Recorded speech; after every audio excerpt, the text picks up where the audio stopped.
Hello everybody, so this video, this entire channel has kind of been a mess, not gonna lie. Anybody who's new to this won't really know what I'm talking about, but people who have followed me before know that I used to post other videos, and now I've kind of stopped and I've privated those ones because I do kind of want to have a fresh slate with this channel. So before I actually start and talk about what this channel is about, I'm going to talk about the reasoning about starting a new channel again. And then I'm actually going to get into what I want to talk about in this video, so I'm going to make this part very quick. Basically, I used to do a lot of videos about my tic disorder and just tics in general and OCD. I really enjoyed the friends that I made in that community, and I really enjoyed having that sort of community that people felt comfortable to be themselves and not having to worry about masking anything. And it was kind of upsetting for me to have to deactivate that channel. It was just because certain people found it, and because I talked about certain topics that I'm not going to get into now, they didn't really appreciate those, and I ended up taking them down just because I didn't want to have to fight with anybody about it. So that's it on that. So for this channel, this new video is going to be about why I actually don't really watch and contribute and talk to other people with Tourette's or tic disorders, because it does sound weird, and I'm going to get into why I transitioned from I used to watch and really like content and go on a bunch of different Discord servers and all that sort of stuff, and why I don't anymore. So one of the biggest reasons is because I find that I tic a lot more, and I've heard this a lot from people with tic disorders. They find that they tic a lot more when they talk about it. For one, talking about it just makes it so much worse, and then also when they watch content or talk with other people about it, because that's all your brain is thinking about. Lots of people with Tourette's and with tic disorders find that when they are fully developed, to like fully have their attention on something, they find that they actually don't tic as much, if at all. I haven't really heard a lot of research about why this happens, but it definitely depends on the severity of your tics, because some people that have quite severe tics will continue to tic even if they're fully distracted. But there are lots of people that singing and getting really into their job or doing anything that is like taking your full attention oftentimes will make that person tic less, again, if at all. So basically, when I first started having tics, I obviously wanted to look into what this was and what was happening, and I came across a certain channel that I really liked and had a lot of good information on it, and from there I got kind of funneled into a group chat with a bunch of other people with tic disorders and Tourette's, and it was really amazing. I met some really great friends on there. I'm still really good friends with one of the people that I made on there. He's really great, and so that was a very nice thing to have at the time. I was young, I was confused, I felt very alone, I isolated myself. So having a group of people that I felt like I could relate to finally, and I didn't have to hide what was happening to me, I could talk about people and they just understood it immediately.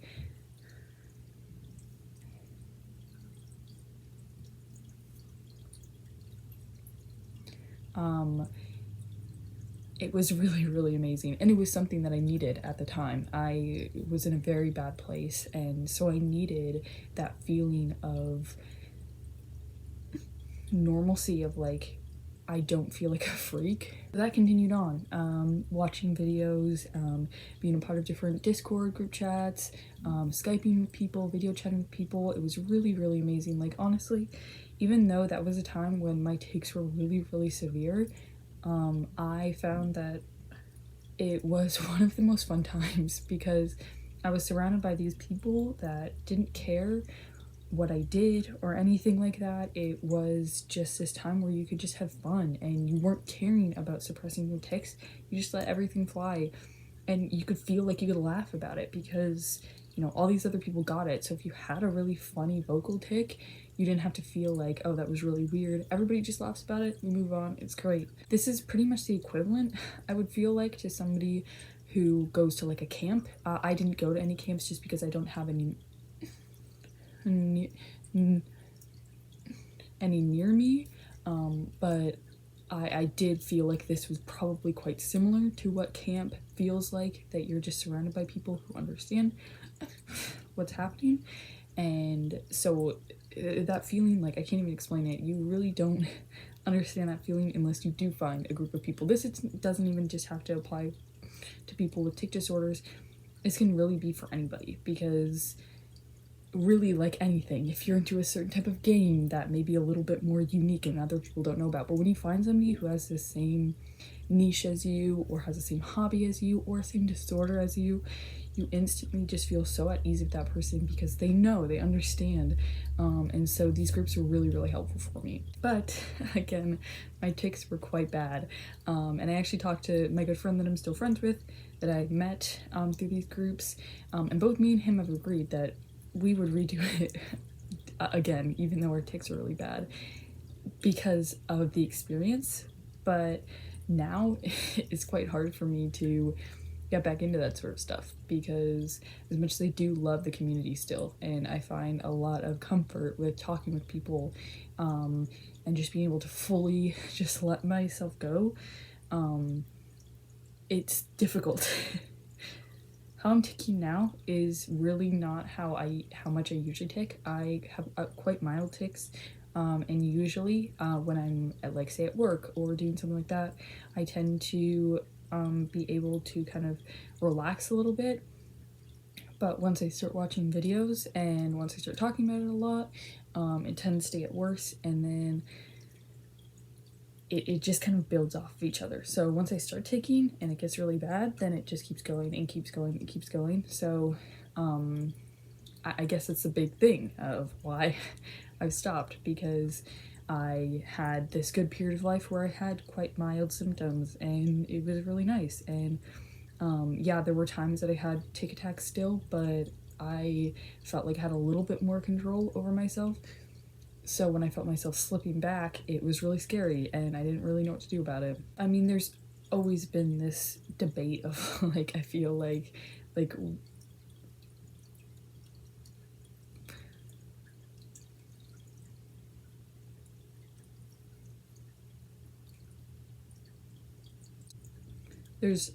always been this debate of whether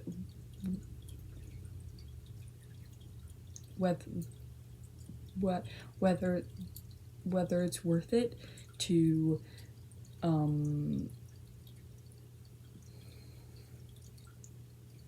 whether it's worth it to go to a camp or do video chats or video calls or meet up with people with tic disorders,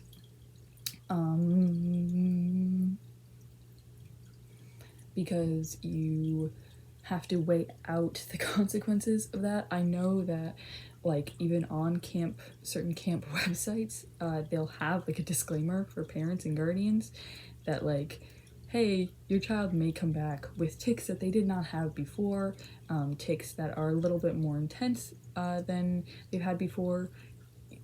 It's like this weird contagious thing, and it sounds very weird for somebody who doesn't deal with any tics. It sounds very strange, because obviously you're like, how is that contagious? It's a movement or it's a noise. How would that transfer to somebody? It doesn't necessarily transfer.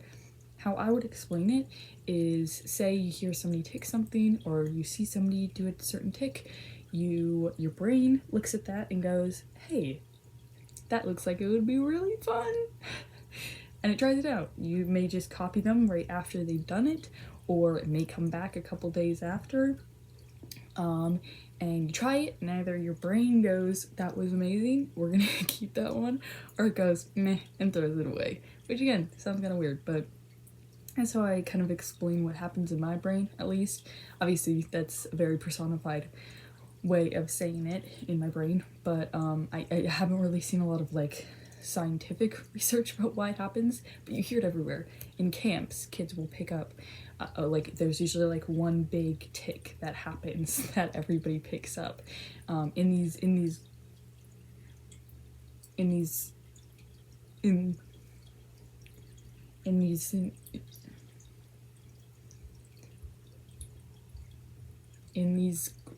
group chats.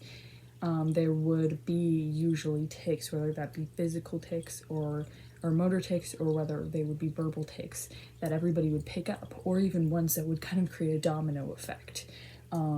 Like there were ones where somebody would do a vocal tic and another person would respond, and it's a very interesting concept. I've never been able to grasp it. I've never been able to fully explain it to somebody why it even happens.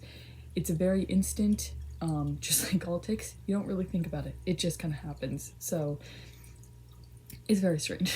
But I guess overall, this video, it was really just explaining the two sides of, is it worth it to be so involved with the community that you get new tics or your tics become more severe, or is it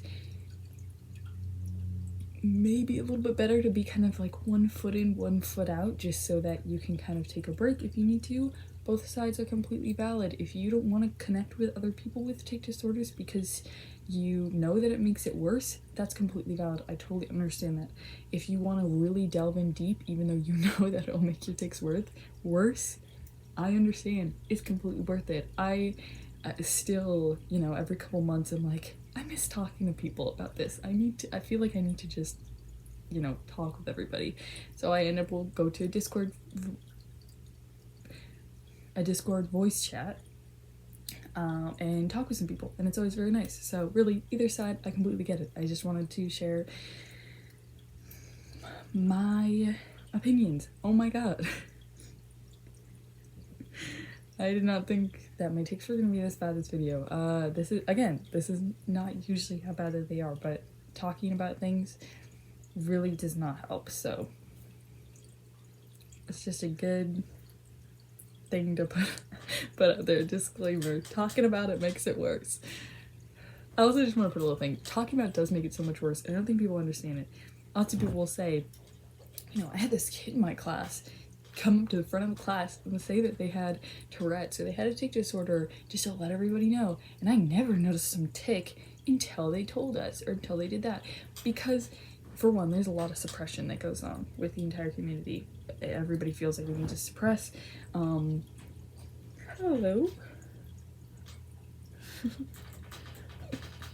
That's new. Everybody feels like they need to suppress. It just happens. But I feel like it's not talked about enough, that also just talking about it makes it so much worse. Hi there. Hello. So really, it's talking about makes it worse. Thinking about makes it worse. Watching a video about it makes it worse. Just a lot of things. Hi there. You know, it's not a good time. It's not a good time. But it's the same time. Sorry, I'm going on and on. This is too much. Yeah, I did just want to share my opinions. I wanted to share my thoughts, so I hope that that makes sense and is coherent to you guys. Obviously, if you don't have a tic disorder, this may be completely incoherent. You probably have no idea what I'm talking about. This is a mess of a video, but I'm hoping to make more videos. If you guys have any questions or topics that you want me to cover, hello, then please do so, or let me know down in the comments below. That's all I have to say. Thank you so much for watching. Hello. That's all I have to say. Thank you so much for watching. Bye.